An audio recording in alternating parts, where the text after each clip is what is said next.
From the steak, potatoes, and salad you had at dinner to the many little choices during the day. That handful of pretzels in the break room, that second slice of cheese on your sandwich, that fun-sized candy bar, that sample at Costco, those extra sips of wine after the host tops off your glass. Don't forget the beverages, they all add up. But unless tracked, they're easy to dismiss or forget because they seem so small. Again, merely writing these things down sounds simple, and it is, but only when you do it. That's why I'm asking you to commit to choosing a category and a start date now. So, what will tracking look like? It will be thorough, as in organized, and relentless, as in constant. Each day, you'll start at the top of a fresh page and start keeping track. What happens after the first week of tracking? You'll probably be in shock. You'll be astonished at how those calories, pennies, minutes have been escaping you. You never even knew that they were there, let alone that they'd vanished. Now, keep going. You're going to track in this area for maybe 3 weeks. Maybe you're already groaning, I can hear it. You just don't want to do it. But trust me, you'll be so blown away by the results. After 1 week, you'll sign yourself up for another 2. I can practically guarantee it. Why 3 weeks? You've probably heard psychologists say that something doesn't become a habit until you've practiced it for 3 weeks or so. It's not an exact science, but it's a good benchmark, and it has worked for me. So ideally, I want you to stick with your choice to track your behaviors for 21 days. If you refuse, I'm not going to lose any sleep. Heck, it's not my waistline, cardiovascular health, bank balance, or relationship you're messing with. But seriously, you're reading this book or listening to this audio because you want to change your life, right? And I promised you it was going to take slow, steady work, didn't I? This one action isn't easy, but it is simple and doable. So do it. Promise yourself to start today. For the next 3 weeks, choose to carry around your own small notepad or large one if that's more enticing to you, and write every single thing down in your category. What happens in 3 weeks? You move from the shock that follows the first week to the happy surprise of seeing how merely becoming conscious of your actions begins to shape them. You'll find yourself asking, do I really want that candy bar? I'm going to have to haul out my notebook and write it down, and I'll feel a little sheepish. That's 200 calories saved right there. Turn down that candy bar every day, and in a little more than 2 weeks, you will already have lost a pound. You'll start adding up that $4 coffee on the way to work and realize, holy cow, I've just spent $60 on coffee in 3 weeks. Hey, that's $1,000 a year.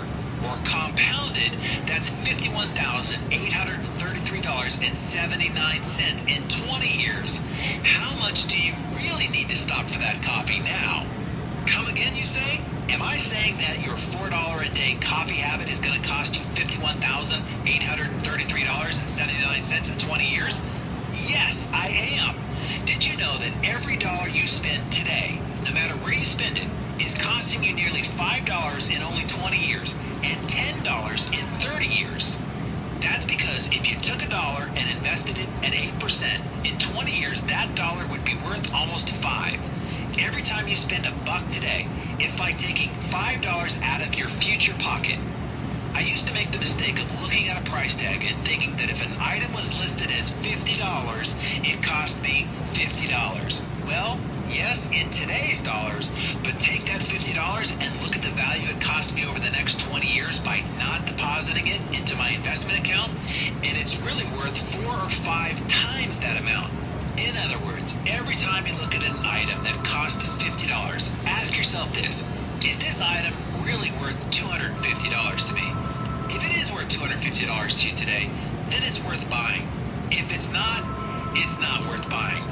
Keep that in mind the next time you go to a place like Costco with all sorts of amazing things you didn't know you had to have. You go in to buy $25 worth of necessities and you walk out with $400 of stuff instead. I know, my garage looks like a Costco graveyard. Next time you walk into one of those bargain basement stores, assess things from this future value standpoint. Chances are you'll put down that $50 crepe maker so your future you will have $250 more in the bank.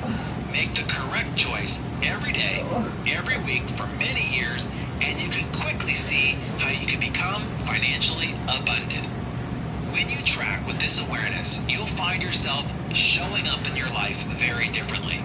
You'll be able to ask yourself, is having a coffee once every workday worth the eventual price of a Mercedes-Benz? Because that's what it's costing you. Even more than that, you're not sleepwalking anymore. You are aware and conscious and making better choices. All from that little notebook and pen. Simply amazing, isn't it? Multiplying your results. I have an exciting opportunity for you. We've talked about how the simple disciplines and behaviors will compound over time, delivering amazingly powerful results for you. But what if you could speed up the process and multiply your results? Would you be interested? I want to show you how just a little bit more effort can add exponentially to your outcomes. Let's say that you're weight training and your program calls for you to do 12 repetitions of a certain weight. Now, if you do the 12, you're fulfilling the expectations of your program. Great job. Stay consistent and ultimately you will see this discipline compound into powerful results for you. Yet, if you get to 12, and even if you hit your max and you push out another 3 to 5 reps, the impact on that set will be multiplied several times. You won't just add a few reps to the aggregate of your workout. No, those reps done after you hit your max will multiply your results. You've just pushed through the wall of your maximum. The previous reps just got you there. The real growth happens with what you do after you hit the wall. Arnold Schwarzenegger made famous a weight training method called the cheating principle. Arnold was a stickler for perfect technique. He contended that once you reached